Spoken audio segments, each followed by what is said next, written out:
So which is your comfortable language, Hindi और पंजाबी? हिंदी, चलो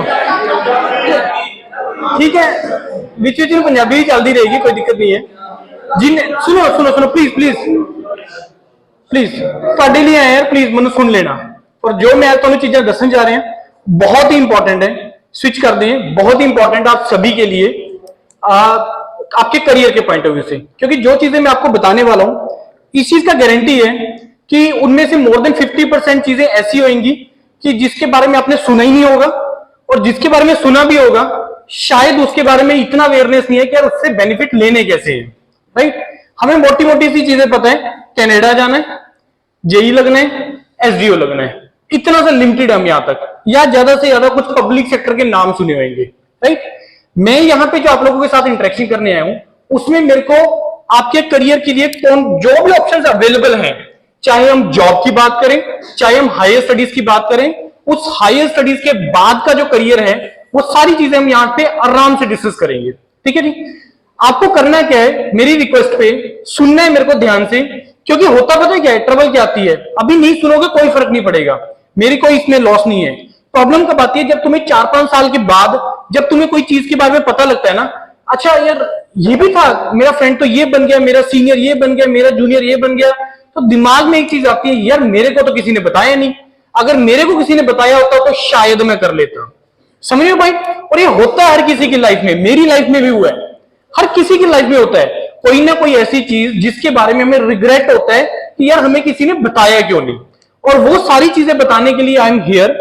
और स्पेशली मैं कवर करूंगा आपका इंजीनियरिंग डोमेन, टेक्निकल डोमेन में ही हम लोग ज्यादा बात करेंगे, वो सारी चीजें हम डिस्कस करेंगे जो तुम्हारे पास ऑप्शंस अवेलेबल है once you complete your BTech. अब वो स्टार्ट करने से पहले मेरा एक सबको क्वेश्चन है कि आप लोगों में से कौन कौन, मेरे को देखो पता है कि इस इंटरेक्शन को जितना हो सके इंटरेक्टिव रखना है, हेजिटेट नहीं करना है क्वेश्चन पूछने के लिए, हेजिटेट नहीं करना है आंसर लिखने के बोलने के लिए, कुछ भी हेजिटेट नहीं करना है, क्योंकि जितना बोलोगे मेरे को शायद पता लगेगा कि आप लोगों की रिक्वायरमेंट क्या है, और मे बी आपको मैं उस चीज में हेल्प कर पाऊंगा उस चीज को लेकर। राइट, तो मेरा सबसे पहला क्वेश्चन ये है, आप में से कितने लोग हैं जो अब्रॉड जाना चाहते हैं? जेन्युइनली, एक दूसरे को मत देखो यार, मेरी तरफ देखो और हाथ खड़ा कर दो जो जेन्युइनली अब्रॉड जाना चाहते हैं। आप कोई अब्रॉड नहीं जाना चाहते? Very good. लेकिन अगर अब्रॉड जाना है उसका भी एक तरीका है, मैं आपको बताऊंगा कि अगर तुम अब्रॉड जाना चाहते हो तो हमें 30, 40, 50 लाख रुपए नहीं खर्च करके जाना है। तरीका है 1.5-2 लाख रुपए, इससे ज्यादा हमें पैसे नहीं खर्च करने हैं। देयर इज अ वे, वो मैं सारी चीजें आपको कवर करूंगा। चलो स्टार्ट करते हैं प्रेजेंटेशन के साथ। आप लोग सभी इलेक्ट्रिकल ब्रांच से 3rd ईयर है यहाँ पे, 2nd ईयर भी है कुछ लोग यहाँ पे, यस वेरी गुड। अब मैं आपको यहां से स्टार्ट करते हैं कि देखो आप लोग बीटेक कंप्लीट करेंगे इलेक्ट्रिकल में, मे बी 2 साल के बाद, 3 साल के बाद, 1 साल के बाद, तो आप लोगों के पास कुछ ऑप्शंस अवेलेबल होती हैं। वो क्या क्या ऑप्शंस होती है थोड़ा सा हम डिस्कस करते हैं, क्या क्या ऑप्शंस होती है। पहली ऑप्शन क्या होती है, हम लोग हायर स्टडीज के लिए जा सकते हैं, ठीक है जी। दूसरा ऑप्शन हायर स्टडीज इंडिया या अब्रॉड का, दोनों का ऑप्शन देख सकते हैं। तीसरा ऑप्शन हम इमीडिएट यहां कैंपस प्लेसमेंट का ऑप्शन देख सकते हैं।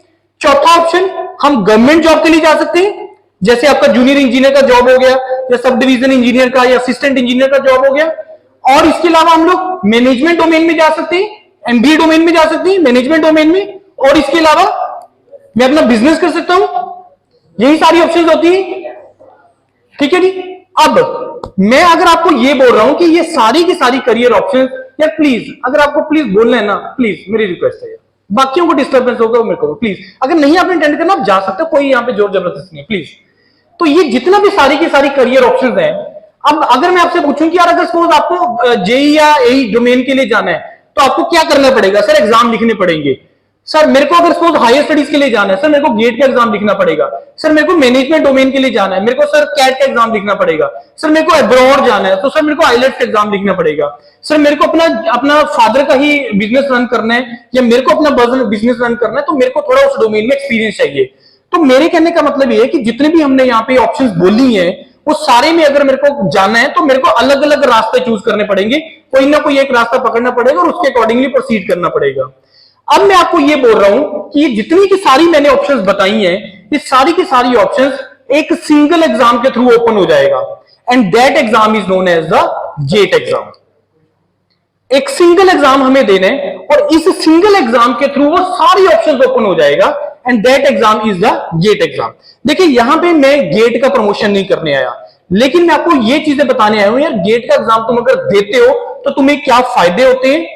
अगर सपोज मान के चलो तुम्हारा गेट क्वालिफाई नहीं भी होता है, तब भी मेरे को इसके लिखने के क्या बेनिफिट हैं, वो सारी चीजें क्वालिफाई होगा उससे क्या बेनिफिट होंगे वो तो शायद मेरे को पता है, लेकिन उसके बाद क्या होगा वो भी नहीं पता। लेकिन मैं बोल रहा हूं कि अगर क्वालिफाई नहीं भी होता है तब भी मेरे पास क्या क्या इसका फायदे हैं लिखने के, वो हम सारी चीजें यहां पे डिस्कस करेंगे। राइट, अब मैंने सारी करियर ऑप्शन आप लोगों से डिस्कस कर लिया। अब थोड़ा सा गेट एग्जाम की हिस्ट्री की तरफ जाते हैं। यार गेट का एग्जाम स्टार्ट क्यों हुआ था, मैं गेट एग्जाम क्यों, ये एग्जाम यही मैंने क्यों चूज किया है, मैं इस एग्जाम को एक ब्यूटीफुल एग्जाम बोलता हूं। रीजन बिहाइंड, क्योंकि कोई भी दुनिया के अंदर कोई भी एक ऐसा एग्जाम नहीं है जिसके थ्रू करियर की सारी ऑप्शंस ओपन हो जाती हैं। मेजॉरिटी ऑप्शन जो एक इंजीनियर जो है जिसमें अपना बेस्ट करियर जो है अपना परस्यू कर सकता है, तो वो सारी ऑप्शंस इस सिंगल गेट एग्जाम के थ्रू ओपन हो जाती हैं। अब वो कैसे कैसे डिस्कस करेंगे। अब थोड़ा सा हिस्ट्री की तरफ जाते हैं, यार गेट का एग्जाम स्टार्ट क्यों हुआ था।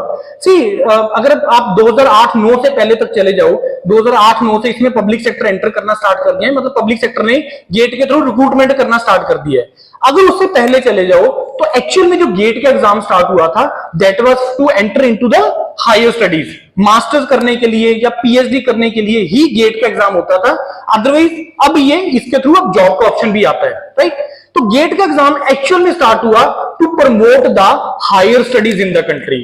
अब बात आ जाती है कि सर उससे पहले नहीं होता था, गेट एग्जाम से पहले नहीं हायर स्टडीज होती थी, तो प्रमोशन वर्ड आपने क्यों यूज किया, प्रमोट करना क्यों यूज किया। ये मैंने वर्ड इसलिए यूज किया, देखो किसी भी कंट्री का जो डेवलपमेंट है, या अगर आप अपनी स्टेट के एज ए डेवलपमेंट की बात करोगे, इस स्टेट की डेवलपमेंट एक ही तरीके से हो सकती है अगर यहाँ पे जो एक आम पर्सन की जो रिक्वायरमेंट्स हैं वो अगर वो मीट हो जाते हैं इजीली, कि 24 घंटे बिजली आ रहा है, 24 घंटे पानी आ रहा है, इंफ्रास्ट्रक्चर बहुत अच्छा है, मेरा लाइफस्टाइल बहुत अच्छा है, लिविंग स्टाइल मेरा बहुत अच्छा है, तो हम बोलेंगे कि वो एक कंट्री डेवलप्ड कंट्री है।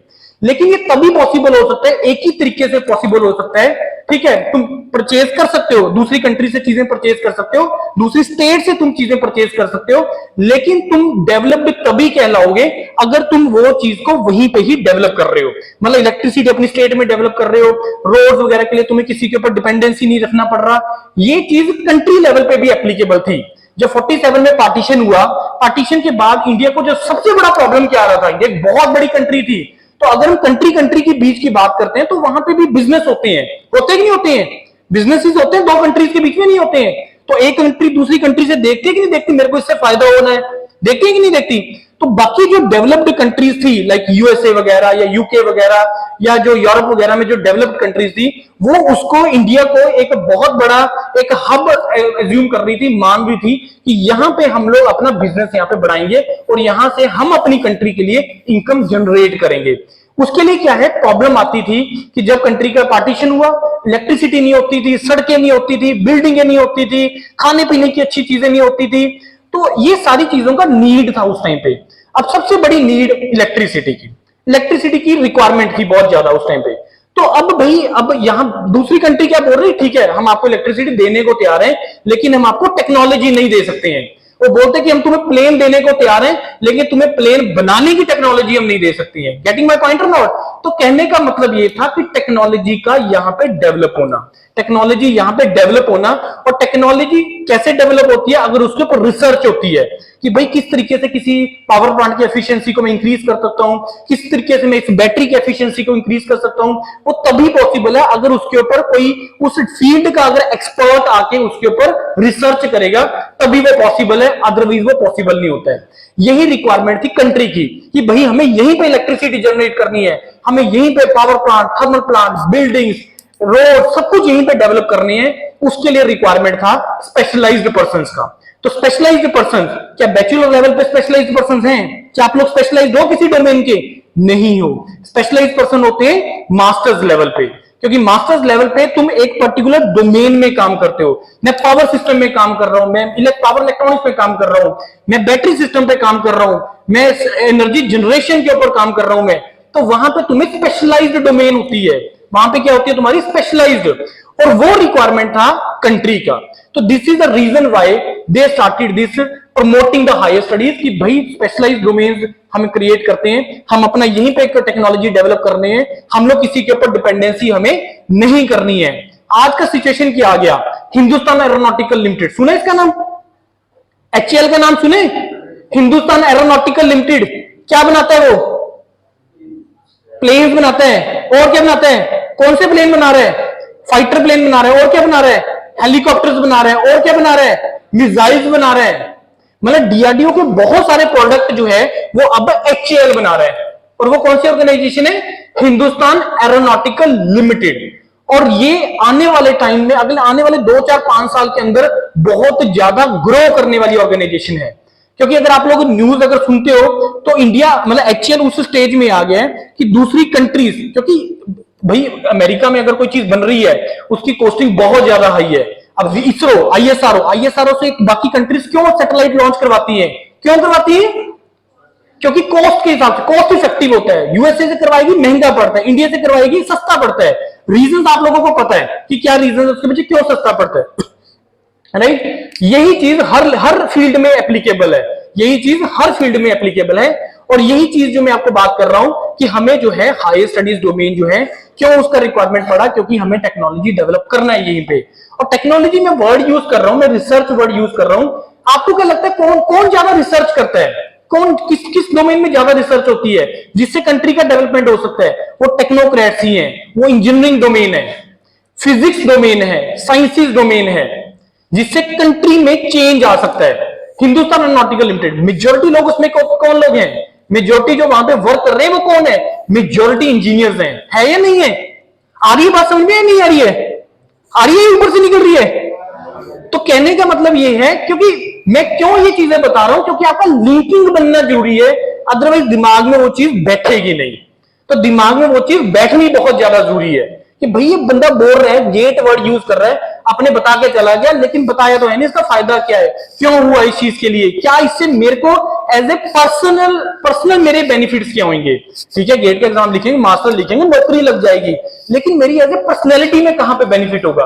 तो आपकी पर्सनैलिटी में इस तरीके से बेनिफिट होगा कि जब तुम किसी एक पर्टिकुलर टॉपिक के ऊपर, एक पर्टिकुलर फील्ड में जब काम करोगे तो तुम उस डोमेन के एक्सपर्ट बन जाओगे, उस डोमेन के क्या बन जाओगे, एक्सपर्ट बन जाओगे। यही रिक्वायरमेंट है आज के टाइम पे। अगर मैं पर्टिकुलरली बात करूं कंट्री की, एज ए कंट्री की अगर मैं बात करूं, मैं ऐसा नहीं है कि भाई ये तो सर काम हो गया, अब इसके बाद तो कुछ होना ही नहीं है, ऐसा बिल्कुल भी नहीं। क्या ऐसा होता है, आप लोग पढ़ते हो, सारे पावर प्लांट्स पढ़ते हो, उसकी एफिशिएंसी फाइंड करते हो, अब आगे भाई 50% की एफिशिएंसी आगे, क्या फिक्स अब इतनी रहेगी 5-50%, उसको इंप्रूव भी तो करना है ना, उसको इंप्रूव करने के लिए एफर्ट लगते हैं। लॉसेस कैसे रिड्यूस करने हैं, ये चीजें पढ़ते हो कि नहीं पढ़ते हो, आप लोग पढ़ते हो कि नहीं पढ़ते हो। एफिशिएंसी इंप्रूव करने का एक ही तरीका, लॉसेस रिड्यूस कर दो। वेस्टेज कहां हो रहा है, एनर्जी का वेस्टेज हो रहा है तुम्हारे लॉसेस के अंदर। डिफरेंट टाइप्स ऑफ लॉसेस आप लोग पढ़ते हो। आ रही है बात, समझ में नहीं आ रही है। तो ये जो रिक्वायरमेंट था इस कंट्री का कि जिसमें हमें काम करना है टेक्नोलॉजी के ऊपर, यहीं पे R&D विंग अपने क्रिएट करो।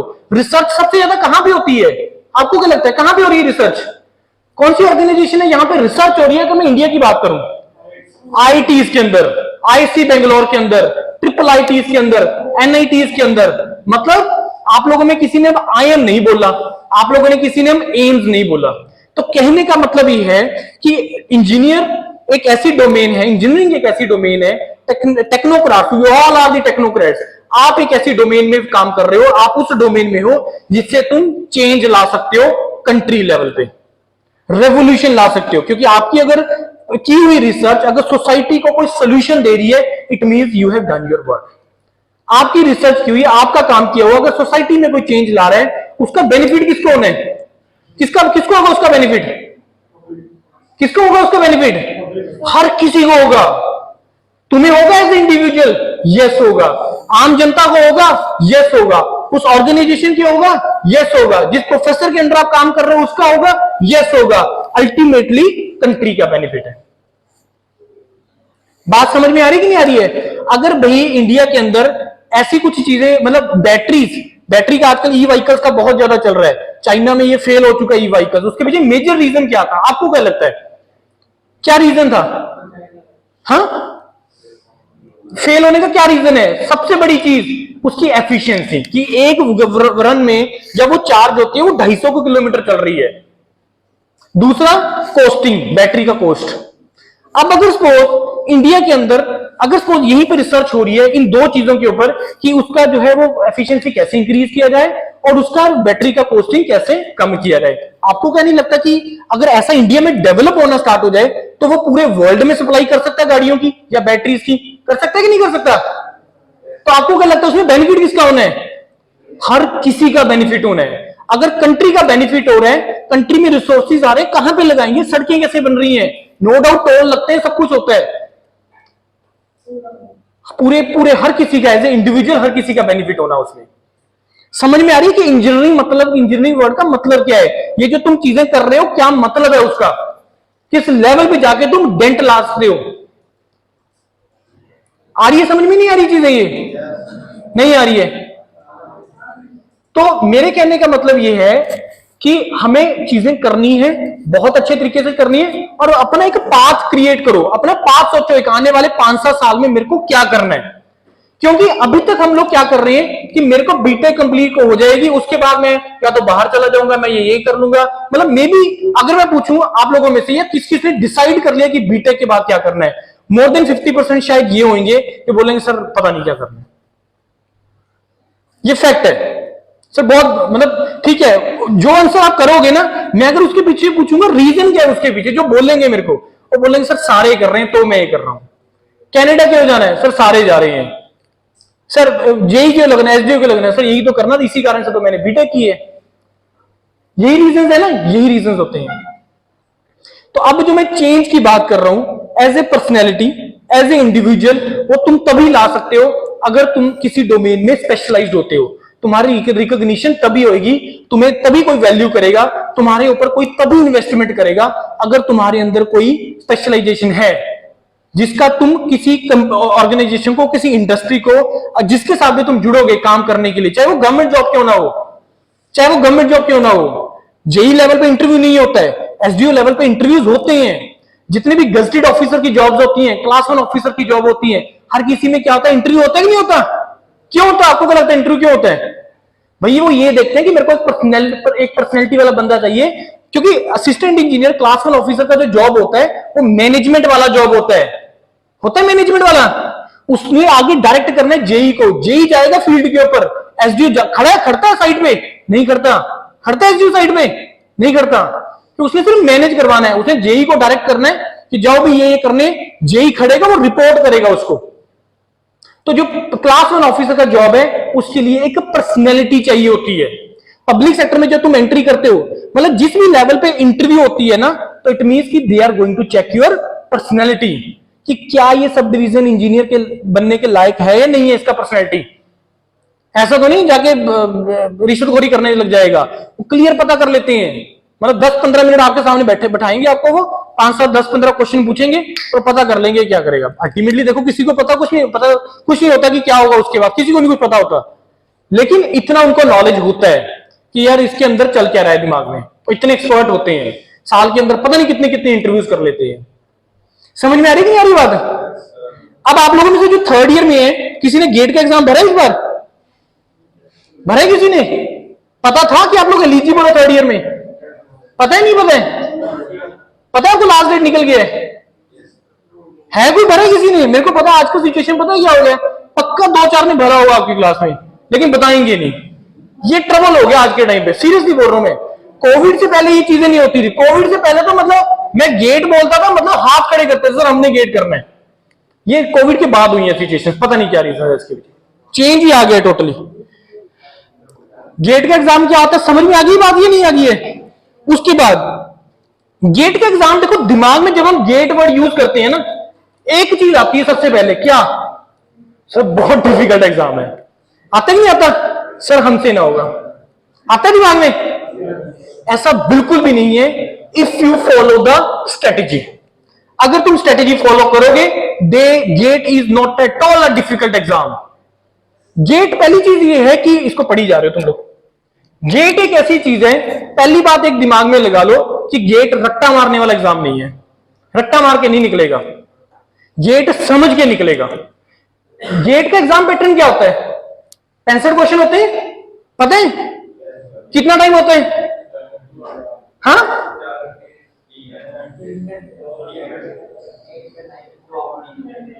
2 घंटे किस किसने बोले? 4 घंटे किस किसने बोले? 3 घंटे किस किसने बोले? ये तो वोट बढ़ेगी 3 घंटों की। गेट का एग्जाम होता है 3 घंटे का, 65 क्वेश्चन, 3 घंटे का एग्जाम, 100 नंबर का एग्जाम होता है। हमें लाने 45-50 नंबर बस। ऑल्दो इसी इलेक्ट्रिकल के लिए, because we are the organisation. योरपीडिया लिखा हुआ है, मेरे को नहीं पता आप लोगों में से कितने लोगों ने उसको स्कैन करके चेक किया कि योरपीडिया क्या ऑर्गेनाइजेशन है, क्या प्लेटफॉर्म है। योरपीडिया एक ऐसा प्लेटफॉर्म है जो हायर स्टडीज के लिए गाइड करता है स्टूडेंट्स को। IITs, NITs, triple IITs, higher studies के लिए जितने भी आईआईटीज एनआईटीज में बच्चे जाते हैं, मोर देन 90% वो योरपीडिया से ही चैनलाइज होके जाते हैं, चाहे वो पेड सर्विस के थ्रू है, चाहे वो फ्री सर्विस के थ्रू है। तो मेरे कहने का मतलब ये है, आज की सिचुएशन के हिसाब से mechanical, electrical, civil, it's very easy to enter into the IITs. बहुत आसान है आईआईटीज में एंटर करना। अब आपके दिमाग में एक पहला क्वेश्चन आएगा, सर आईआईटी हमने नहीं जाना, हमने जाना ही नहीं, हमें जॉब ही करनी है। उसका पॉइंट है ही नहीं। मे भी शायद, मेरे को नहीं पता कि आप लोगों में से कितने लोगों ने +2 लेवल पे जेन्युइनली एफर्ट किया होगा आईआईटी जाने का, लेकिन एक ड्रीम होता है और रखना चाहिए अपने में कि यार आईआईटी जाके तो आते हैं। मतलब आईआईटी क्या सिस्टम है? आईआईटी, आईएम्स, एम्स, ये क्या सिस्टम है? ये इंडिया के ब्रांड्स हैं। आपको क्या लगता है ये कंट्री को प्रेजेंट करते हैं? ये ब्रांड्स करते कि नहीं करते? हाँ या ना तो बोलो। ये कंट्री को प्रेजेंट कर रही है ब्रांड्स। लेकिन सर बहुत डिफिकल्ट है। ये तो आपने बात ही ऐसी कर दी जो तो सर गले से हजम ही नहीं हो रही है। तो मैं गेट के एग्जाम की बात कर रहा था। GATE exam is a very very very easy exam. अगर तुम स्ट्रेटेजी बना के चलोगे, मेरे को 100 नंबर का भाई नहीं पढ़ना है, मेरे को करना ही 60-70 नंबर का तैयार है, और उस 60-70 में अगर तुम 35-40 नंबर ले आते हो, that is more than sufficient to enter into the IIT और टू गेट द जॉब। अभी पीएसपीसीएल में आपको पता होगा कि पब्लिक से पंजाब सॉरी पीएसपीसीएल के अंदर जो असिस्टेंट इंजीनियर का जॉब है वो गेट के थ्रू होता है। पता आपको? पता कि नहीं पता? इलेक्ट्रिकल हो तुम लोग सारे, इलेक्ट्रिकल इंजीनियर, सबसे ज्यादा सीटें उसी की निकलती हैं। अभी गेट 2023 के थ्रू 125 वैकेंसीज आई थी इलेक्ट्रिकल के लिए। पता कितनी फिल हुई है? कितनी?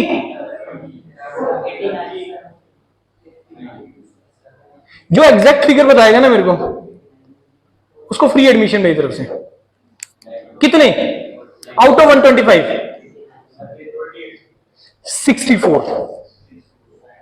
64 वैकेंसी फिल हुई है। सोच के देखो, 64 वैकेंसीज। सर रीजन क्या है? 61 नंबर सीटें खाली, 16 नंबर रिजर्व कैटेगरी, जिसके 16 नंबर आए उसको यही लग गया है। 25 नंबर एसडीओ के जनरल कैटेगरी, जिसके 25 नंबर आए एसडीओ लग गया है। भाई पंजाब में बच्चा नहीं पढ़ता है। अब यहीं से आइडिया लगा लो। अब अच्छा यहीं से भी क्यों, अपने सीनियर से पूछ लेना कितने लोग गेट लिख रहे हैं, क्योंकि उन्होंने फिर से अनाउंस किया कि हम गेट 2024 के थ्रू भी लेंगे। एक तो 61 सीटों का बैकलॉग है, फिर बाकी जो नई सीटें आनी है। अच्छा एक और दिमाग में थॉट बना रहता है कि सर इस बार 125 सीटें आ गई, अब नहीं आने वाले टाइम में। अब तुम खुद थोड़ा सोच के देखो कि यार ये जो वैकेंसीज हैं ये आने वाले टाइम में कम होंगी, बढ़ेंगी आने वाले टाइम पे? क्यों वो बढ़ेंगी? इसलिए भाई तुम्हें इंफ्रास्ट्रक्चर डेवलप करना है। करना है कि नहीं करना इंफ्रास्ट्रक्चर डेवलप? क्यों करना है? पॉपुलेशन बढ़ रही है, एक बहुत बड़ा रीजन है। दूसरा एक्सपेक्टेशन भी बढ़ती चली जा रही है। हमें अपना जो लाइफस्टाइल है उसको बहुत अच्छा करना है। करना है कि नहीं करना? सर गांव में, मेरे गांव के अंदर नहीं आती है इलेक्ट्रिसिटी, सर शहर में आती है। मैं शहर शिफ्ट कर रहा हूं, क्यों? कि 24 घंटे इलेक्ट्रिसिटी है। सर मैं चंडीगढ़ शिफ्ट कर रहा हूं, क्यों? सर लाइट जाती ही नहीं है। समझ में आ रही? ये होती है। तो ये नीड है। मोहाली में जाके देखो, मोहाली सेक्टर में यहां पे भी बहुत डेवलपमेंट हो रही होगी। लुधियाना आपका इसमें स्मार्ट सिटी के अंदर है, यहां पे भी बहुत सारे ऐसे प्रोजेक्ट चल रहे होंगे कि जिसमें जाके अगर तुम उन प्रोजेक्ट को देखोगे आपको दिल करेगा यार नहीं, यही तो चीज है, यही तो लाइफस्टाइल बोलते हैं, इसी को तो लिविंग स्टाइल बोलते हैं। ये अच्छा है, यहाँ पे हरी भरी है, ग्रीनरी है, यहाँ पे पूरा कोई प्रॉब्लम नहीं है, इलेक्ट्रिसिटी का कोई प्रॉब्लम नहीं है। ये तो रिक्वायरमेंट है, चाहे मैं कंट्री लेवल पे बात करूं चाहे स्टेट लेवल पे बात करूं, ये तो रिक्वायरमेंट है। ये आने वाले टाइम में बढ़नी है। पानी नहीं चाहिए क्या 24 घंटे? इसकी नीड कम होनी है आने वाले टाइम में, बढ़नी है। सड़कों की नीड बढ़नी है कि कम होनी है? तो सिटी आने वाले टाइम में और आनी है, लेकिन प्रॉब्लम पता है क्या होगी इस टाइम पे? बच्चे नहीं है, मेजोरिटी तो बाहर चले गए, ठीक है नहीं। उसके बाद जो कर रहे हैं वो भी पढ़ते नहीं है। पढ़ देंगे गेट के एग्जाम, मेरे जैसे किसी के कहीं से पढ़ देंगे, लेकिन पढ़ेंगे नहीं। और मुझे पता लगता है यार, मेरे अगर 16 ही नंबर ले आता, 17 ही ले आता, 100 में से 17 नंबर लाने में डिफिकल्ट है यार। 4 साल तुमने इंजीनियरिंग कर ली, अगर तुम्हें लगता है कि 100 में से मैं 25-30 नंबर भी नहीं ला सकता, फिर तो इंजीनियरिंग करने को कोई बेनिफिट ही नहीं है। और यही चीज गेट एग्जाम का ब्यूटी है कि अगर तुम गेट क्वालिफाई कर लेते हो तो तुम्हारे ऊपर कोई क्वेश्चन मार्क नहीं लगा सकता कि इंजीनियरिंग तूने की कैसे। फिर तेरे को इंजीनियरिंग की तो समझ ही नहीं है। 9 सीजीपीए तू लेके बैठ गया, 8 सीजीपीए लेके बैठ गया, या 6 सीजीपीए लेके बैठ गया, तेरे को इंजीनियरिंग की समझ नहीं है, कोई ये क्वेश्चन मार्क नहीं करेगा। This is the beauty of this exam कि अगर तुम गेट क्वालिफाई हो, कोई क्वेश्चन मार्क नहीं लगाएगा तुम्हारे ऊपर कि भाई तूने इंजीनियरिंग कैसे कर ली। वो बोलेगा यस, अच्छा गेट क्वालिफाई है, वो तुम्हें बेनिफिट देगा उसको। चाहे तुम एक अपनी कैंपस प्लेसमेंट के लिए जाओ, चाहे ऑफ कैंपस जाओ, चाहे ऑन कैंपस जाओ, कहीं पे भी जाओ इंटरव्यू के लिए, वो तुम्हें बेनिफिट देगा उसका। देगा कि नहीं देगा? 4 लोग गए इंटरव्यू के लिए, असिस्टेंट इंजीनियर की, एसडीओ की, 3 का गेट क्वालिफाई नहीं है, एक ने लिखा हुआ अपने रिज्यूमे पे मैं गेट क्वालिफाई हूं, आपको बेनिफिट देगा कि नहीं देगा? वो 101% देगा बेनिफिट। वो आ रही समझ नहीं आ रही चीज? नहीं आ रही है, आप 2 दिन की आ रही, मैं देख रहा हूं चेहरे। तो गेट के एग्जाम का क्या पैटर्न होता है? 65 क्वेश्चन, 180 मिनट, राइट, और 100 नंबर का होता है। 1 नंबर के भी क्वेश्चन होते हैं इसमें, 2 नंबर के भी क्वेश्चन होते हैं, ठीक है जी। उसके बाद इसमें 3 टाइप ऑफ क्वेश्चन आते हैं। एक होता है मल्टीपल चॉइस क्वेश्चन, एक होता है मल्टीपल सिलेक्शन क्वेश्चन जिसमें 1 से ज्यादा आंसर सही होता है, एक होता है numerical answer type question, filling the blank, जिसमें तुम्हें वैल्यू पुट करना है। अब यहां पे आ गया सर 65 क्वेश्चन है, मैं अक्कड़ बक्कड़ बम्बे पे खेलूंगा सर, मेरा लक बहुत अच्छा है, मैं निकाल दूंगा सर, गेट क्वालिफाई हो जाएगा, 20 क्वेश्चन तो मैं ठीक कर ही दूंगा sir. That is the reason why they added these 2 types of questions over there. Multiple selection question जिसमें तुक्का नहीं लगा सकते तुम, न्यूमेरिकल आंसर टाइप तुक्के से आंसर नहीं लिख सकते, एबीसीडी पे तुम खेल सकते हो। समझ रहे नहीं समझ रहे हो? क्योंकि गेट एक कंसेप्ट बेस्ड एग्जाम है, कंसेप्चुअल एग्जाम है। अगर तुम किसी सब्जेक्ट को समझ के पढ़ते हो तो इट मींस कि तुम्हारे लिए वो एग्जाम बहुत इजी है। लीव दैट 30 मार्क्स जिसमें से डिफिकल्ट पार्ट है उसको छोड़ ही दो यार, नहीं करना है मेरे को, 70 नंबर का तैयार करो। मैं इसको 65 क्वेश्चन 180 मिनट की बजाय मैं इसको बोलता हूं 40 क्वेश्चन 180 मिनट, 40 क्वेश्चन 180 मिनट। समझ गया कि मेरे बोलने का मतलब क्या हो गया? कि मेरे को 60, 65, 70 नंबर का तैयार करना है, दैट्स इट। मेरे को नहीं करना उससे ज्यादा। क्यों? मेरा करियर ही बन जाए ना। मैं बजाय कि मैं 70 नंबर का जो तैयार किया उसी को इसको बार बार पढ़ पढ़ के उसको पक्का कर लूं, बजाय कि मैं 100 नंबर का तैयार करूं और मेरा 70 नंबर भी पक्का ना हो। समझ रहे? आइडिया नहीं आ रहे हो? इस तरीके से करना है। 40 नंबर का तैयार करो, सब्जेक्ट छोड़ दो, ईएमएफटी नहीं रिक्वायर्ड है, सब्जेक्ट छोड़ दो, सिग्नल सिस्टम, सब्जेक्ट छोड़ दो, डिजिटल, उसमें जाना ही 5-7 नंबर का, लेकिन तुम्हें पढ़ना पड़ता है, इतना ज्यादा नहीं रिक्वायरमेंट है करने की। 5-7 सब्जेक्ट पढ़ो, network theory, control system, analog, power system, electrical machine, power आपका पावर इलेक्ट्रॉनिक्स, मेजरमेंट, मैथमेटिक्स, बस इतना सा पार्ट करना। यही सिलेबस है जो मैंने बोला है, यही सिलेबस। मेरे को शायद सब्जेक्ट पहली बार सुनेंगे कहीं ने तो कहने का मतलब ये है, देखो किसी भी चीज का, किसी भी प्रोजेक्ट का जो फेलियर जो है ना, सक्सेस या फेलियर, बहुत हद तक डिपेंड करता है उसकी प्लानिंग के ऊपर और उसके एग्जीक्यूशन के ऊपर। प्लानिंग करना फिर भी आसान है, प्लानिंग करना फिर भी आसान है। मैं बोल रहा हूं 40-45 क्वेश्चन करो, 180 मिनट के हिसाब से प्रिपेयर करो, दिस इज द प्लानिंग। अब पॉइंट आ जाती है कि सर इसको कैसे करूंगा मैं बोल रहा हूं यार 4 घंटे डेली पढ़ना स्टार्ट कर दो, ये प्लानिंग है तुम्हारी। अब इसको एग्जीक्यूट करना कि 4 घंटे भाई डेली पढ़ना है तो 4 घंटे डेली पढ़ना है, ये एग्जीक्यूशन है। अगर तुम उसको एग्जीक्यूट नहीं कर पाओगे, ऑब्वियस है फेलियर मिलेगा ही मिलेगा। मिलेगा कि नहीं मिलेगा? सिंपल सी चीज है। समझ में आ कितनी बातें नहीं आई है। उसके बाद गेट एग्जाम के कुछ फीचर्स हैं, क्या क्या है? पहला है गेट आप लोग 3rd ईयर ऑनवर्ड लिख सकते हो, 3rd ईयर, फाइनल ईयर, उसके बाद जब मर्जी लिख लो। कोई एज लिमिट होता है गेट लिखने का? क्यों? क्यों नहीं होता? बाकी एग्जाम का तो होता है एज लिमिट, क्यों नहीं होता गेट एग्जाम लिखने का? थोड़ा कॉमन सेंस का क्वेश्चन है ये, क्यों नहीं होता एज लिमिट गेट का? यस, क्योंकि ये हायर एजुकेशन के लिए है। हायर एजुकेशन का कोई एज लिमिट होता है? नहीं होता, तो गेट का कैसे हो सकता है? कोई नंबर ऑफ टाइम्स का लिमिट है? नहीं। दूसरा, गेट का जो पूरा सिलेबस होता है वो दो पार्ट में डिवाइडेड है। एक टेक्निकल पार्ट 70% क्वेश्चन, 30% क्वेश्चन आ जाता है इसमें नॉन टेक्निकल पार्ट। और ये जो 30 नंबर का आता है, 30 मार्क्स का जो आता है, उसमें से 15 नंबर आते हैं आपके इंजीनियरिंग मैथमेटिक्स। पढ़ते हो आप लोग? M1 M2 M3 numerical methods वगैरह पढ़ते हो कि नहीं पढ़ते हो? पढ़ते हो कि नहीं पढ़ते हो? 15 नंबर का वो आना है और 15 नंबर का वो पार्ट आना है जो तुम 10th तक पढ़ लेते हो। क्या? Quantitative aptitude, LCM, SCF, profit loss, time speed distance. पढ़ते हो कि नहीं पढ़ते हो क्वेश्चन? रीजनिंग के 15 नंबर में क्वांटिटेटिव एप्टीट्यूड, रीजनिंग और इंग्लिश। रीजनिंग में क्या आता है? नंबर सिस्टम आता है, सिटिंग अरेंजमेंट्स आता है, और उसके बाद आपके एजेस वाले क्वेश्चंस आते हैं। ये पढ़े हुए हमने कि नहीं पढ़े हुए? तो वही तो चीज है जो तुम 10th तक पढ़ के आए हो। तो 15 नंबर का क्वांट, रीजनिंग, इंग्लिश, 15 नंबर का इंजीनियरिंग मैथमेटिक्स, और 70 नंबर का क्या आएगा तुम्हारा उसमें? Technical part. और उस 70 नंबर में जो टेक्निकल पार्ट में तुम्हारा जो मेजर पार्ट है, जो मेजर पार्ट है वो 3 सब्जेक्ट्स का है। कौन से 3 सब्जेक्ट? वो पावर सिस्टम, मशीन और पावर इलेक्ट्रॉनिक्स। इन 70 नंबर में से इन 3 सब्जेक्ट में से आता है 30-35 नंबर का। मैं भी शायद 40 नंबर भी बोल सकता हूं अगर आप नेटवर्क इसमें ऐड कर दो। तो यार इन 4 सब्जेक्ट में से 40 नंबर, 30 नंबर वो हो गए 70 नंबर, बाकी करना ही नहीं मेरे को। समझ में आ रही नहीं आ रही है? जो math, quant, reasoning, English 30 number का, उस 30 में से टारगेट करना है कि भाई मेरे को जो है कम से कम 20+ स्कोर करने हैं। और जो पीछे बच गया उधर 35-40 नंबर वाला पार्ट, उसमें से तुम इजीली 30 नंबर स्कोर कर सकते हो, 25-30 नंबर इजीली।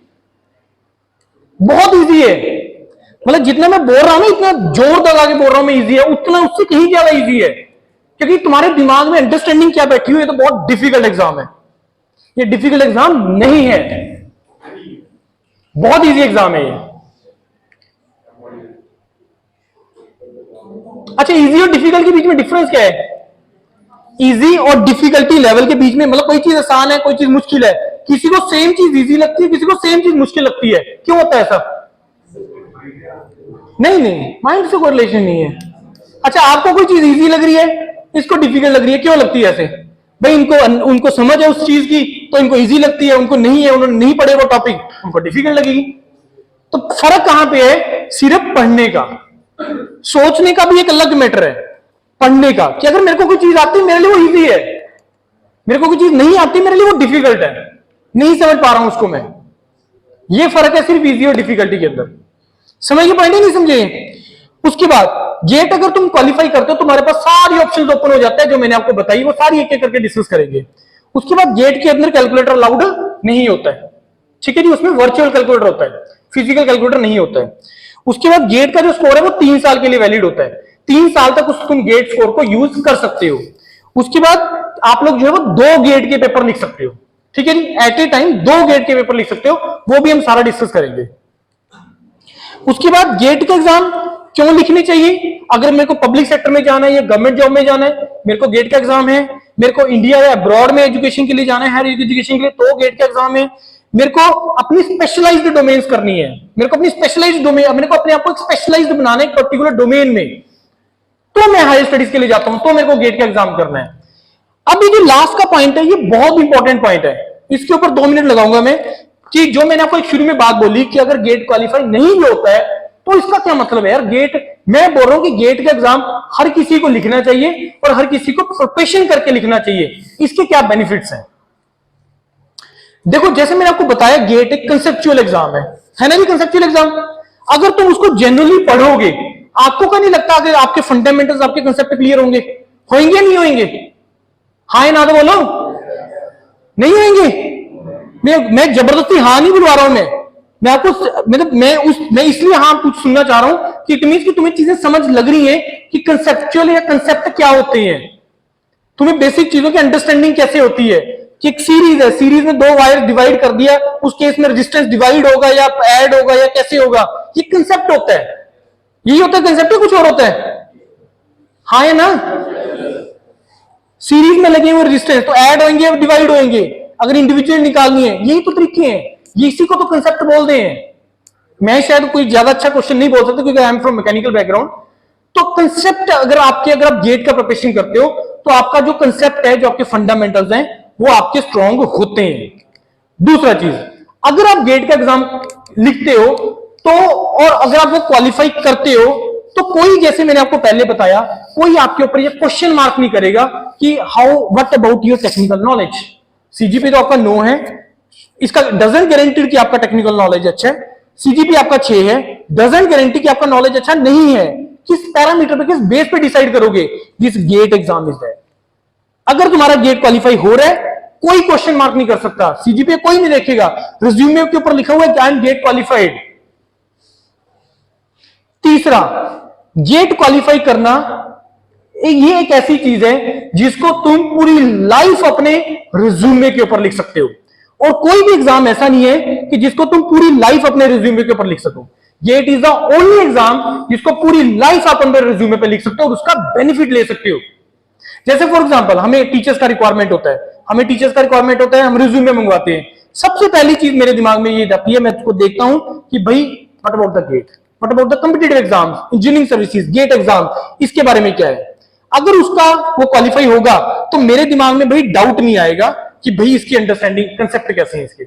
सिंपल सी चीज है या नहीं है। और अगर 4 रिज्यूमे पढ़े हैं, एक को 25 साल का एक्सपीरियंस है, एक को 10 साल का एक्सपीरियंस है, लेकिन इस 10 साल के साथ वो गेट भी क्वालिफाइड है, I am going to give that person the benefit. और ये होता है, मे भी शायद अभी आप अंडरस्टैंड ना कर पाओ। समझ गए चीज, आप नहीं समझ रही हो। चौथा चीज, मान लो गेट क्वालिफाई नहीं हुआ, कितना सक्सेस रेट है गेट क्वालिफाई, इसका गेट कितने परसेंट लोग क्वालिफाई करते हैं? 2 ना यार, है किसी को आइडिया कितना परसेंटेज ऑफ स्टूडेंट क्वालिफाई करते हैं? रफली 17-18%। 1 लाख के पीछे 17-18 हजार बच्चा क्वालिफाई करता है। सो इतना कम सक्सेस रेट, ये कम है कि ज्यादा है? कम है। कौन सा एग्जाम ऐसा एग्जाम है जिसका सक्सेस रेट सबसे कम है? सिविल सर्विसेज का आईएएस का एग्जाम, कितना उसका सक्सेस रेट?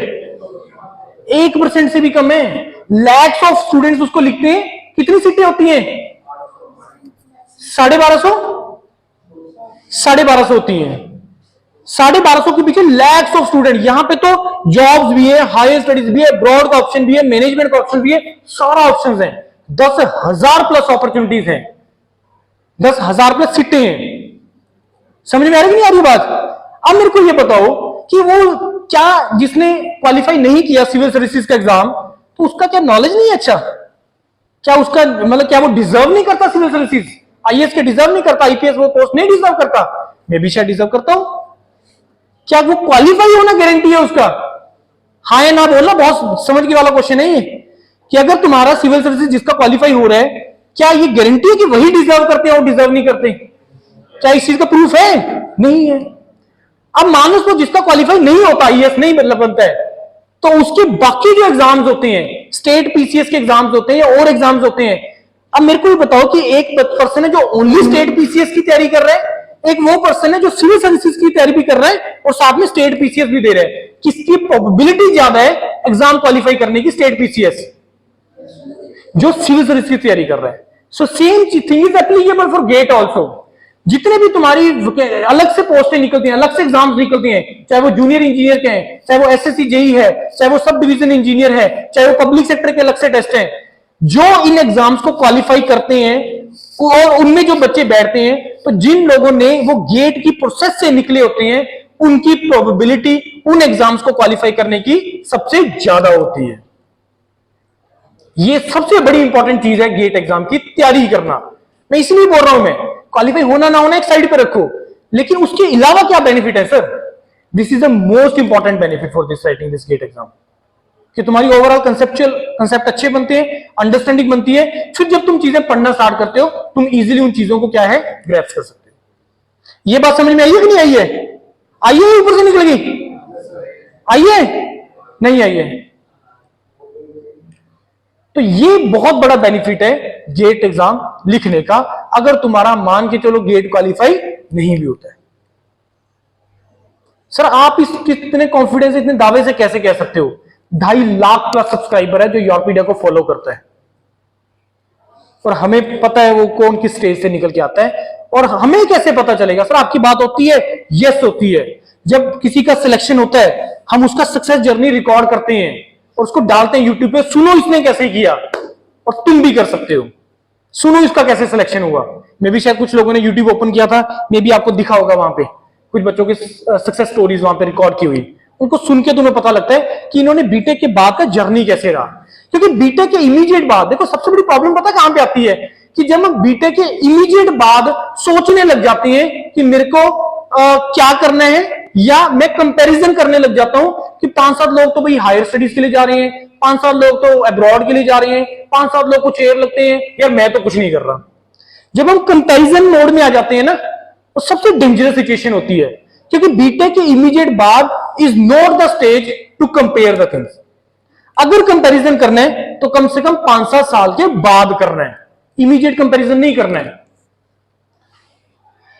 इमीडिएट कंपैरिजन करोगे बहुत मुश्किल है, टाइम लगता है सक्सेस मिलने को। मतलब वो जितना जिस चीज को टाइम लगना है, लेकिन तुम्हें अपनी मेहनत में कसर नहीं छोड़नी है। तुम्हें कॉन्टिन्यूअस एफर्ट मारना जरूरी है, कॉन्टिन्यूअस एफर्ट मारना जरूरी है। बात आ रही है, समझ में नहीं आ रही है? यही मंत्र है सक्सेस का, कॉन्टिन्यूअस एफर्ट, लगातार मेहनत करते रहना, ये सबसे इंपॉर्टेंट चीज है, राइट। उसके बाद अगर हम जॉब की बात करें, गेट एग्जाम के थ्रू गवर्नमेंट जॉब का पता लग गया आपको। गवर्नमेंट जॉब पीएसपीसीएल में होती है। शुरू में पीएसपीसीएल ने भी 1 साल लिया था, उसके बाद नहीं लिया। उसके बाद आपका हरियाणा में हरियाणा यूटिलिटी बोर्ड, वो भी गेट के थ्रू लेते हैं, पता है उसके बारे में? और आपको पता है आप लोग एलिजिबल हो उस जॉब के लिए। पंजाब में तो जॉब करने के लिए तब भी पंजाबी चाहिए, लेकिन हरियाणा के लिए नहीं चाहिए, हिंदी चाहिए। हिंदी तो तुम लोग पढ़ते हो, सारे पढ़ी है ना हिंदी सभी ने, तो आप लोग एलिजिबल हो सारी के लिए, वो सारी गेट के थ्रू है।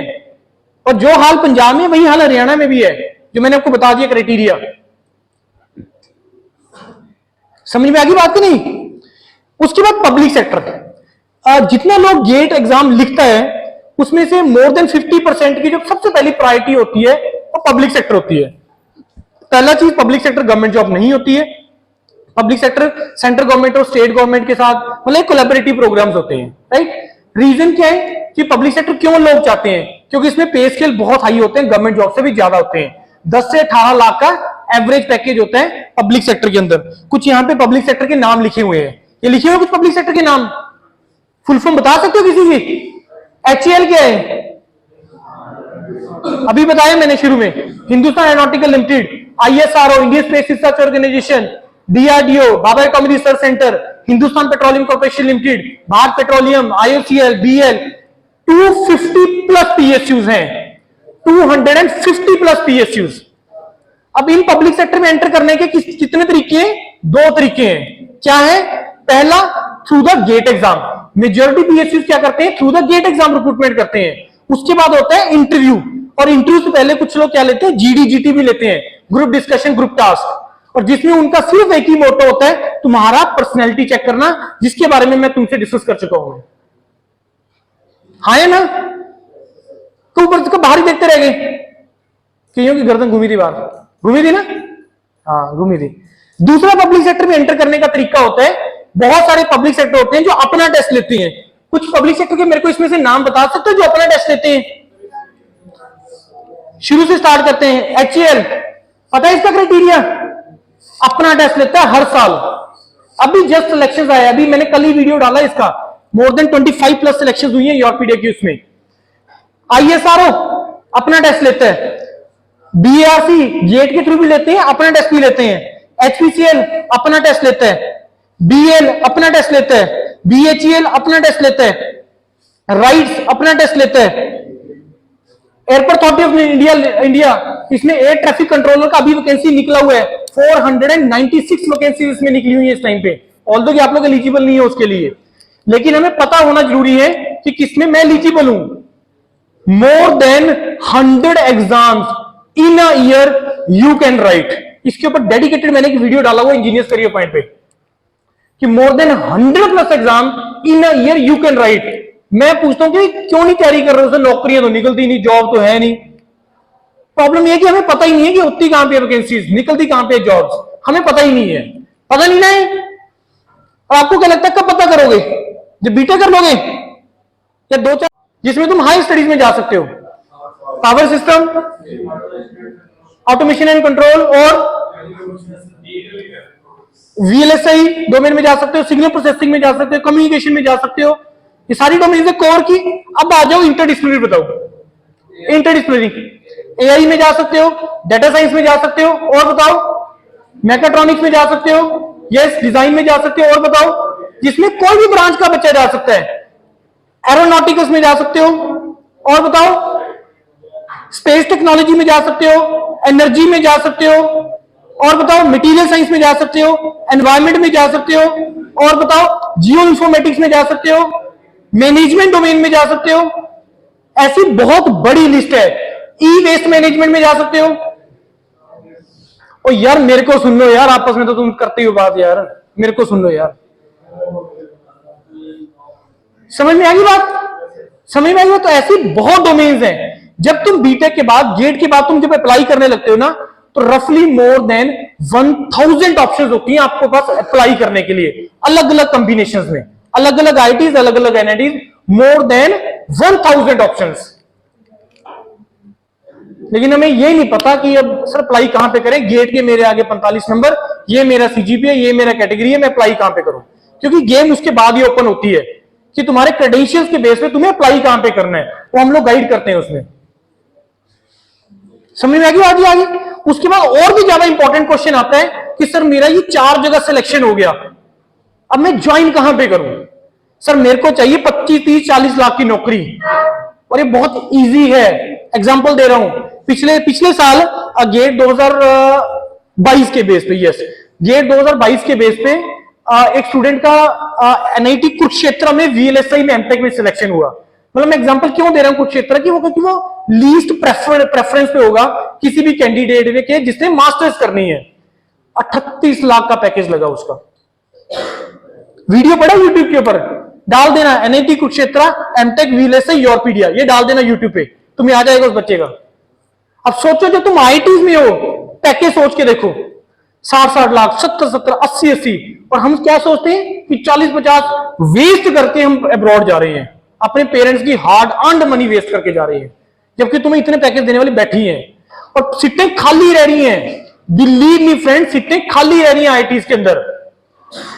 उन्होंने इंटरेस्ट की बात की, 2 चीजें होती हैं, एक या तो तुम अपना इंटरेस्ट देखो किस डोमेन में और उस डोमेन में अपना करियर परस्यू करना स्टार्ट कर दो। दूसरा, जो मेजॉरिटी लोग करते हैं कि पता है यार यहां पे मेरे को 60-70 लाख का पैसा मिलेगा अगर मैं वीएलएसआई में चला जाऊं, सिग्नल प्रोसेसिंग में चला जाऊं, कम्युनिकेशन में, तो उसी को अपना इंटरेस्ट बना लो। It's very simple. Computer science engineer जो कंप्यूटर साइंस कर रहा है, आपको क्या लगता है उनका इंटरेस्ट है? आपको क्या लगता है उनका इंटरेस्ट है? 10% लोग होंगे जो बाय इंटरेस्ट है कंप्यूटर साइंस में, 90% इस कारण से जा रहे हैं कि नौकरी लग जाएगी अच्छी आराम से। यही रीजन है। तो मैं अब आपको बता रहा हूं, हायर स्टडीज में चले जाओ, आईआईटीज में चले जाओ, एनआईटीज में चले जाओ, बहुत जबरदस्त प्लेसमेंट्स हैं। डाटा साइंस, एआई, मतलब लिमिट ही नहीं है कोई पैकेज का।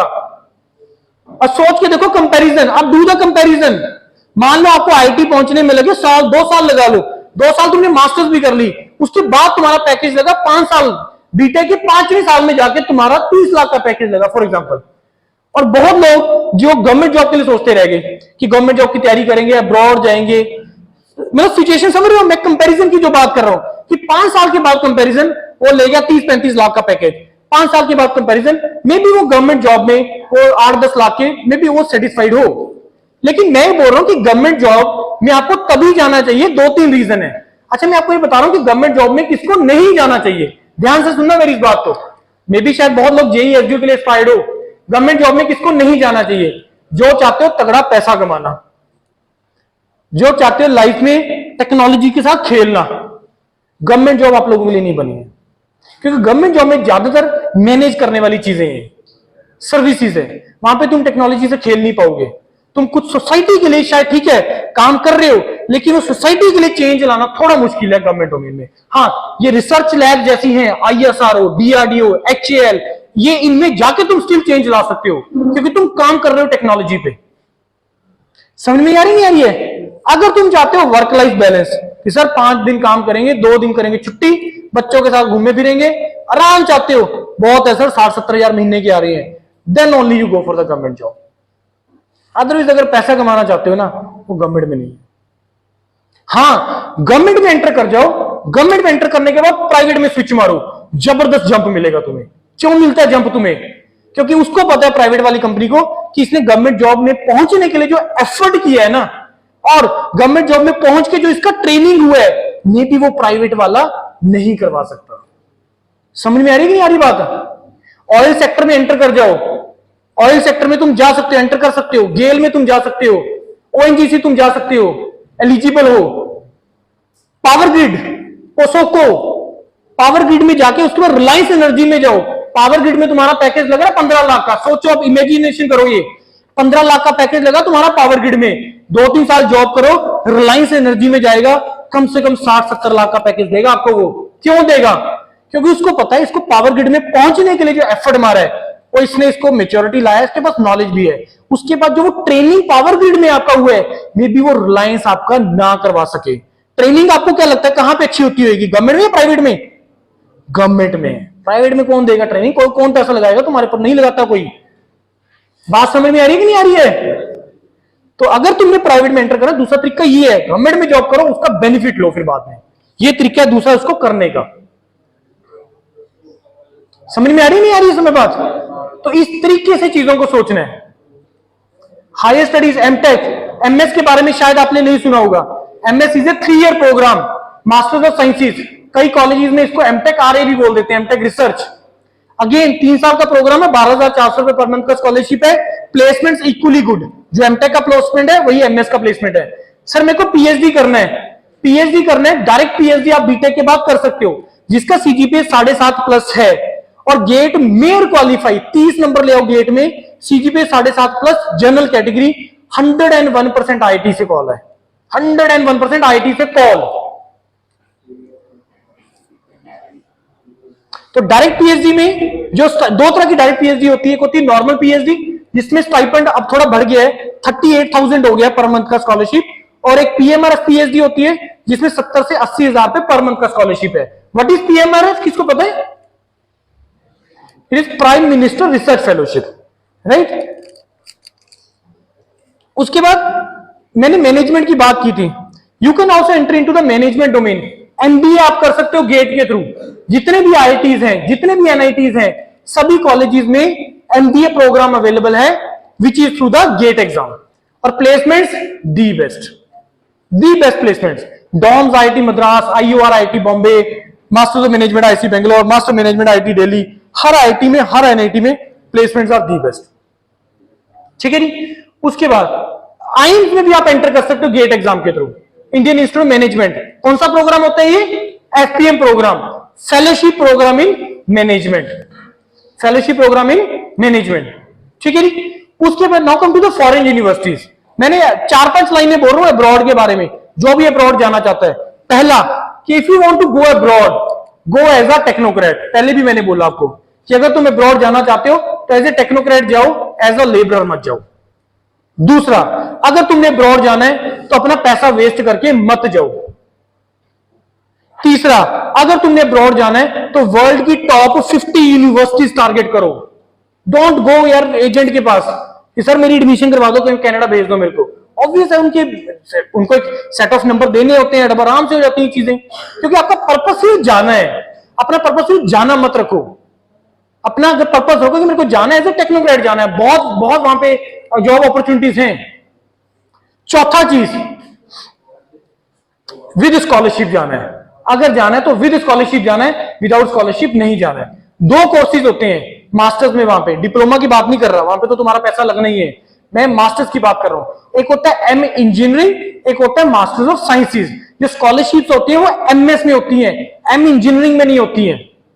तुम्हारे एजेंट्स को इन चीजों के बारे में कुछ नहीं पता, आप उनको बोलना मेरे यार वर्ल्ड की टॉप 50 यूनिवर्सिटी में एडमिशन दिलवा दे, वो लेके जाओ यार। समझ रहे हो? उसका प्रोसीजर है वो। देखो टॉप वर्ल्ड की टॉप 50 यूनिवर्सिटीज में आप तभी जा सकते हो अगर तुम्हारा प्रोफाइल वैसा है। प्रोफाइल से मतलब क्या है? तुम्हारा बीटेक या मास्टर्स का सीजीपी, तुम्हारे जो तुमने प्रोजेक्ट के ऊपर जिसमें तुमने काम किया है और क्या उसका एनालिसिस किया है, और जिसके अंडर तुम अप्लाई कर रहे हो उसमें अप्लाई तुम कैसे कर रहे हो, statement of purpose, research proposal, ये चीजें मैटर करती हैं। एक रास्ता देके जा रहा हूं, जो अब्रॉड जाना चाहता है, do masters from India, masters India से करो और पीएचडी के लिए अब्रॉड चले जाओ। क्यों? क्योंकि PhD are the fully funded program worldwide. यहां पे 80,000 रुपए दे रहा है इंडिया तुम्हें पढ़ने के। क्यों देगा? तुम्हें नहीं देगा कोई पढ़ने के, उनके पास प्रोजेक्ट है इंडस्ट्री के, तुमसे वो काम लेने हैं। और ये चीज पूरी दुनिया में एप्लीकेबल है। प्रोफेसर के पास प्रोजेक्ट होते हैं। प्रोफेसर के पास प्रोजेक्ट क्यों होते हैं? क्योंकि इंडस्ट्री की प्रॉब्लम लेके बैठे हैं वो, सोसाइटी की प्रॉब्लम लेके बैठे हैं वो, और ये पूरी दुनिया में एप्लीकेबल है। 3,000 4,000 यूएस डॉलर का स्कॉलरशिप है पर मंथ का यूएसए के अंदर, पीएचडी के अंदर। और अगर सीजीपीए किसी का बहुत ही ज्यादा अच्छा है, 8 8.5 से 8 से ऊपर है, तो you can go for the direct PhD also in USA, जिसमें अगेन स्कॉलरशिप 3 से 4,000 पर मंथ का स्कॉलरशिप, और तुम्हारा खर्चा $1,000-1,500 से ज्यादा नहीं है। $1,000-1,500 का तुम्हारा वहां पे सेविंग है। लाख रुपए तुम सेव कर रहे हो खर्चे निकाल के यूएसए के अंदर, और यहां पे हम सैलरी देख रहे हैं 20, 30, 40, 50 हजार की। बात समझ में आ रही है कि नहीं आ रही है? नहीं आ रही है। तो जिंदगी के जो आने वाले 5-7 साल है ना यार, वो बहुत क्रूशियल है कि तुम आने वाले अपने 30-35 साल कैसे निकालना चाहते हो एवरेज एज के हिसाब से। ये उसी पे डिपेंड करेगा कि अगले तुम अपने 5-7 साल कैसे डिसाइड करोगे। ये टोटली उसी पे डिपेंड करता है। आगे बात समझ में नहीं आ गई है? 4 यूनिवर्सिटीज हैं वर्ल्ड की जो गेट के थ्रू मास्टर्स या पीएचडी प्रोग्राम के लिए करते हैं। पता है किसी को? 1-2 का पता है किसी को? Nanyang Technical University Singapore, National University of Singapore, Technical University of Munich और RWTH जर्मनी। ये 4 यूनिवर्सिटीज हैं जिसमें तुम गेट के थ्रू जा सकते हो। इसके अलावा यूरोप में बहुत सारी कंट्रीज ऐसी हैं जिसमें जो है आपकी ट्यूशन फीस फ्री है, ट्यूशन फीस नहीं होती है। पब्लिक यूनिवर्सिटी जो होती है उसमें ट्यूशन फीस नहीं होती है, तुम्हारा रहने खाने पीने का खर्चा होता है। तो बजाय कि कनाडा या इस तरह टारगेट करने के, you can also enter into this side, जहां पे आपका खर्चा 8-10 लाख होगा और तुम अच्छी यूनिवर्सिटी से पढ़ के आए होगे जिसका तुम्हारा वैल्यू होगा।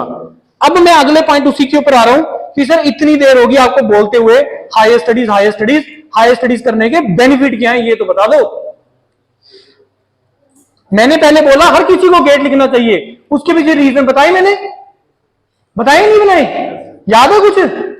नहीं याद है, भूल गए? मैं सोचा 2-3 बात भूलोगे, जल्दी भूल गए।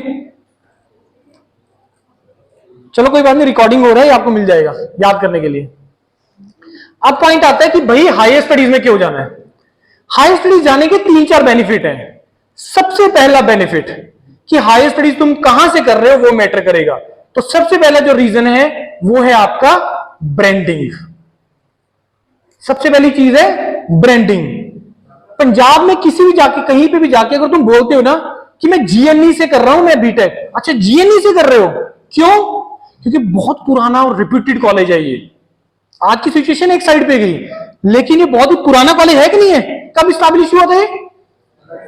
1956। देखो कितना पुराना। तो एक ओल्ड होने के साथ भी रेपुटेशन जुड़ती है, जुड़ती नहीं जुड़ती है? तो सबसे इंपॉर्टेंट चीज होती है ब्रांडिंग। ब्रांडिंग से क्या मतलब है सर? ब्रांडिंग से मतलब ये है कि अगर तुम्हें लोग, तुम्हारे साथ कोई ब्रांड जुड़ा हुआ है और अगर तुम्हें लोग रिकॉग्नाइज कर रहे हैं उस चीज से, तो इट मींस कि you are the brand for that.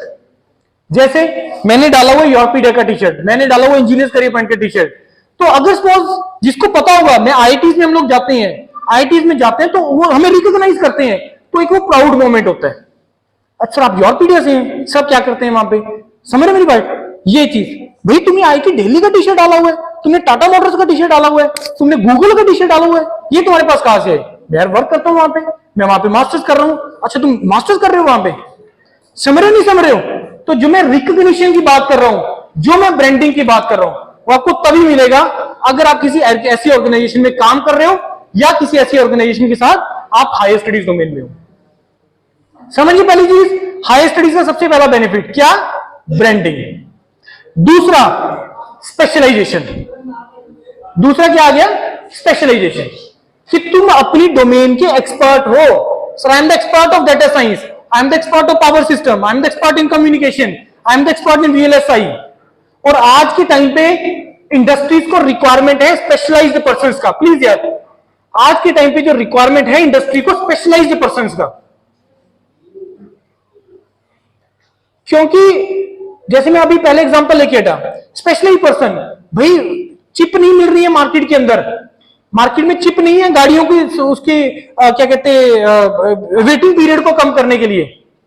Chip की प्रॉब्लम है ना, वेटिंग पीरियड क्यों जा रहा है इतना गाड़ियों में कम, जा रहे कि नहीं जा रहे, गाड़ियों का वेटिंग पीरियड बहुत ज्यादा है। क्या रीजन आता है उसके पीछे निकल के, कि चिप की शॉर्टेज है, सेमीकंडक्टर की शॉर्टेज है।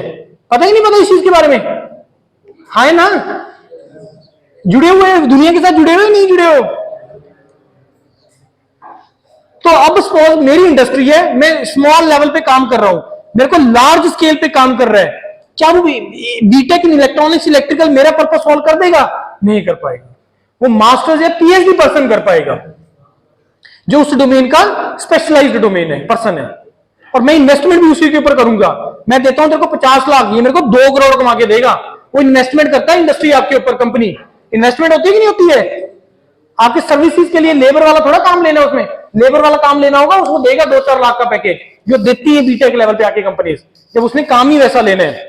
लेकिन जब उसने काम लेना है मल्टीप्लाई करने वाला, तो वो जाएगा आईआईटीज में, जहां पे पूरे इंडिया के ब्रांड बैठे हैं, हर स्टेट का बच्चा वहां पे बैठा है, बैठा ही नहीं बैठा वहां पे, जिससे तुम्हें क्या मिलता है? एक्सपोजर। जो तीसरा पॉइंट है हायर स्टडीज करने का। पहला पॉइंट मैंने बताया ब्रांडिंग, दूसरा मैंने आपको बताया स्पेशलाइजेशन, तीसरा मैंने बताया एक्सपोजर। पंजाब इस रीजन में बैठे हो, लुधियाना में बैठे हो, आपका जो जोन है ना, ये जो सोचने का तरीका है उसी तक ही लिमिटेड होगा, कि जो यहां पे लुधियाना के मेजॉरिटी बच्चे या जीएनई कॉलेज के बच्चे करते हैं वही सोचते हो ना, कि मेरे सीनियर ने क्या किया, मेरे को क्या करना है, वही होते हैं तुम्हारे लिए रोल मॉडल्स। अब सोचो तुम जा रहे हो आईआईटीज में एंटर करे हो, जहां पे तुम्हारी डेली पता लग रहा है यार इसने ये कर दिया, इसने वो कर दिया, वो तुम्हारे लिए रोल मॉडल सेट होते हैं। फिर तुम पता करते हो इसने ऐसा क्या किया। समझ रहे, मेरा पॉइंट नहीं आ रहे हो? समझ रहे हो कि नहीं समझ रहे हो? फिर तुम पता करते हो, फिर तुम्हारा भी इंटरेस्ट डेवलप होता है, अच्छा यार इसने ऐसा किया। पेटीएम कोई अकेली कंपनी थोड़ा ना जो जिसने चेंजेस लाए हैं, ठीक है, Paytm I think was the first company, लेकिन उसके बाद बहुत सारी भी आ गई, फोन पे भी आ गई, बाकी भी आ गई।